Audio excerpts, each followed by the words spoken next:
Hello everyone, Thunderbro Anime here.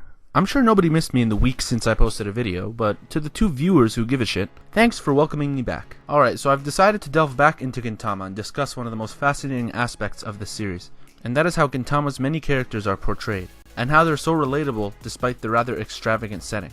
And I know Gintama isn't the only anime that does this, but I just want to talk about how Gintama itself does this, despite its crazy comedic elements. The first issue in posing an argument that Gintama is relatable is that it's a comedy anime. Roughly 75% of the anime is comedic in nature, and Gintama's brand of comedy is rather unpredictable, and it's sometimes vulgar and exaggerated. Now the key word here is exaggerated. There's the question, what exactly is Gintama exaggerating? Since it's a sci-fi with aliens, space travel, samurai with monster strength, and non-existent aging, on the surface, aside from the historical parallels and parodies, Gintama doesn't really have any basis in reality. Despite the fact that it lacks the flashy energy attacks, people having the ability to fly, and the named fighting moves, Gintama is in no way grounded.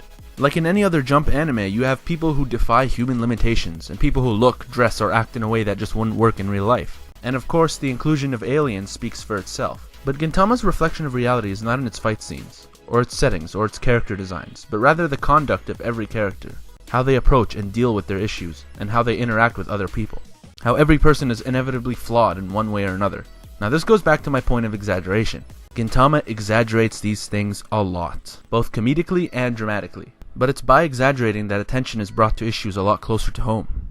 And this is a way that viewers start to relate to these characters. In a way, there is no model person in Gintama. Nobody lives an ideal life. Most characters are dealing with some sort of issue, regardless of their involvement in the main plot, which in a way is very human. Social status, race, religion, wealth, goal in life. There's always something that nags at someone. Every person, whether it be a major issue or a small issue, has something on the side of their main objectives that they have to deal with, whether it be an illness, a condition, a fear, maybe an addiction, or a habit, or an issue with friends and or family. This is why Gintama's inclusion of these things are so important. There's no perfect human being, no matter what, and everyone has something they have to contend with.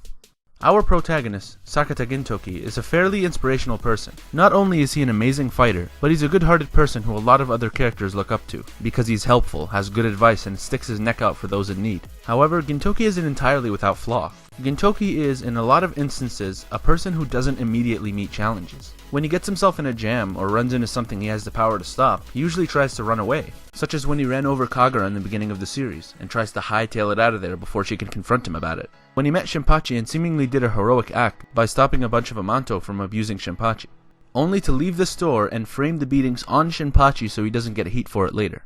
In both instances, Gin was caught red-handed with no escape after trying to avoid responsibility for his actions. He couldn't bullshit his way out, he couldn't run, he had to own up to what he did, so he took Kagura and Shinpachi into his business and employed them, eventually warming up to them and seeing them as children of his own, repaying his early misdeeds not only with employment and housing, but with befriending Kagura and Shinpachi and improving both of their lives as a result. And at the same time, Gintoki ended up rediscovering the sense of friendship and camaraderie that he lost after the Joey War.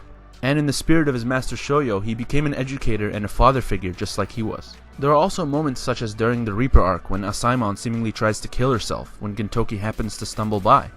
Gintoki initially trying to avoid the entire ordeal, but eventually caves in and helps out Asaemon. So it's clear that while Gintoki has a good heart, he isn't entirely noble. He doesn't always take it upon himself to own up to his mistakes or try to help people. But once he feels like he has no choice, he goes all in and puts his entire heart and soul into helping someone. And it can even be argued that he developed as a character after taking in Shinpachi and Kagura, and became less hesitant to help people, even if he does it in his own subtle way that doesn't always seem like help.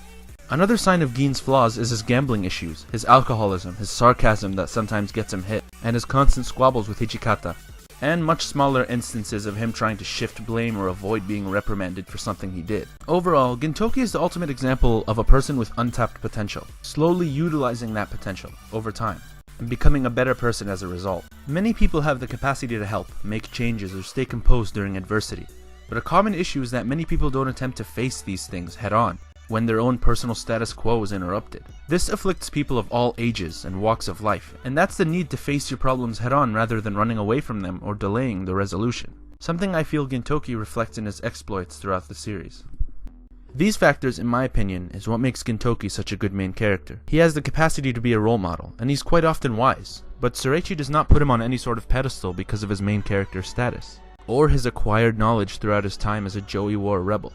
Gintoki is a flawed person in more ways than one. But it's those same flaws that makes watching him step into the fray and help people out more gratifying as the series progresses, as Gintoki slowly but surely overcomes his own personal hurdles while helping people overcome theirs. So that's the first part. I hope you all enjoyed it. Tune in next week for the second part of this mini-series where I analyze and discuss Gintama characters, where I'll be talking about what makes Kagura a relatable character. If you like my content enough, feel free to follow me on Twitter. Thank you for watching and take care.